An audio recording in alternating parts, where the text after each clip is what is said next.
बिस्मिल्लाहिर्रहमानिर्रहीम।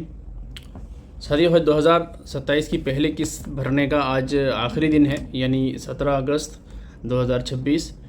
बैंक का वक्त से पहले भर दीजिएगा, यानी 3:30-4 बजे जो भी बैंक बंद होती है उससे पहले जिसको भरना भर दीजिएगा।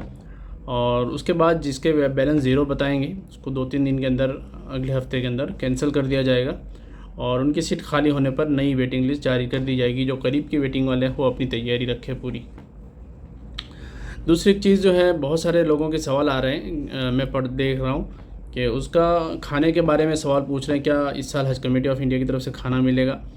भाई, हज कमेटी की तरफ से खाना तो इस वक्त ऐलान नहीं किया गया, लेकिन जितनी इन्फॉर्मेशन मेरे पास है कि सऊदी गवर्नमेंट वीज़ा के साथ इंक्लूड है, यानी मैंडेटरी है खाना। हाफ बोर्ड सुबह का नाश्ता होगा या रात का खाना होगा, इंशाल्लाह मिलेगा, वीज़ा के साथ शामिल होगा वो खाना। और जो है आपकी बिल्डिंगों पर पहुंचाया जाएगा, जहां भी आपकी रिहाइश होगी वो सऊदी की तरफ से होगा। अब जो है सऊदी ने डी कैटेगरी के जितने भी मौलिन थे, सर्विस प्रोवाइडर कंपनियां थी, उनको बंद कर दी है। अब सी कैटेगरी में शामिल हो गए हैं। तो ABC ये तीनों कैटेगरी में खाने मौजूद हैं, तो वही हमें इस साल लेना पड़ेगा। तो इस साल थोड़ा हज भी महंगा होगा और सर्विस में भी इजाफा होगा, बेहतरीन सर्विस होगी।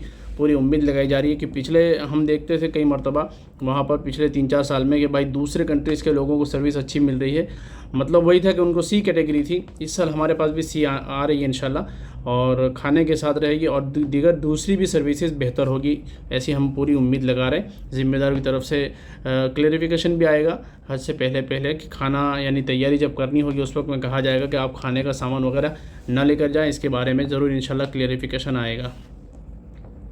दूसरा एक सवाल जो है बहुत सारे लोग करते हैं कि 2023 के रिफ़ंड के बारे में कुछ बताइए, आप रिफ़ंड नहीं बता दें। भाई, रिफ़ंड का मसला ये है कि सारे स्टेट हज कमेटीज़ के पास डेटा मंगवा लिया गया है सेंट्रल हज कमेटी में, और जितने लोग 23 में गए थे उनका जो भी रिफ़ंड बनता है हिसाब किताब करके इंशाल्लाह उम्मीद है कि अगले महीने यानी सितंबर महीने में ही पूरा रिफ़ंड शुरू कर दिया जाएगा देना। और जिसके अकाउंट एक्टिव है, जिसके अकाउंट जो फॉर्म भरते वक्त दिए थे उसी के अंदर आएगा।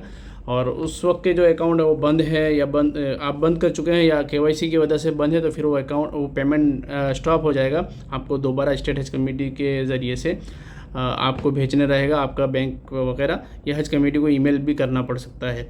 लेकिन इंतज़ार करिएगा 15-20 दिन, जब ऐलान होगा, सर्कुलर आएगा, उसके बाद इंशाल्लाह सारी प्रोसेस करनी होगी। कितना आएगा वो इस वक्त कुछ फाइनल नहीं है, लेकिन जो भी हिसाब किताब बचा हुआ होगा वो आपको बतला दिया जाएगा। और एक सवाल किसी ने कहा है कि